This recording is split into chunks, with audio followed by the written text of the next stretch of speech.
पुढील 4 राशीच्या लोकांना आर्थिक लाभ संभवतात.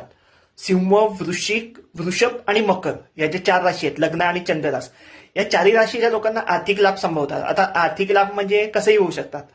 तुम्ही नोकरी करताय तर तुमच्या नोकरीत पगार वाढ होऊ शकते, तुमचं प्रमोशन होऊ शकतं, चांगली जागा मिळेल तिकडे तुम्हाला काहीतरी आर्थिक लाभ होऊ शकतो. जर महिला मंडळ असेल तर त्यांनी आता महिला मंडळ बीसी लावतात, बीसीच्या माध्यमातून लाभ होऊ शकतो.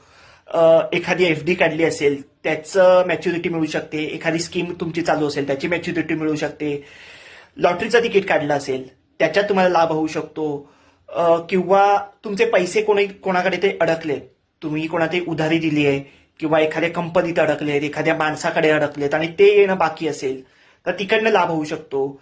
हा लाभ कसा होतो माहितीये का, तुम्हाला फायदा होतो पण हा जो लाभ होणार आहे हा कुठे ना कुठे काहीतरी गमावून तुम्हाला लाभ मिळत असतो.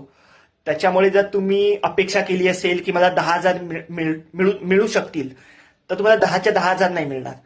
मग तिकडे तुम्हाला 7,000, 8,000 असे काही ना काही गमावून तुम्हाला तुमची रक्कम मिळू शकते. याला थोडंसं असं आर्थिक लाभ म्हणतात.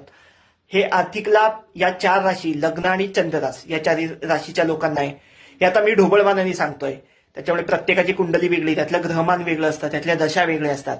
तुमच्या कुंडलीत योग्य काळ असेल, तुम्हाला धनलाभ होण्याची शक्यता असेल तर तुम्हाला 100% धनलाभ होणार. त्याच्यामुळे काही टेन्शन घेऊ नका, तुम्ही तुमचे प्रयत्न चालू ठेवा, देवावर विश्वास ठेवा, पुढे सगळं काही छान होणार आहे. All the best.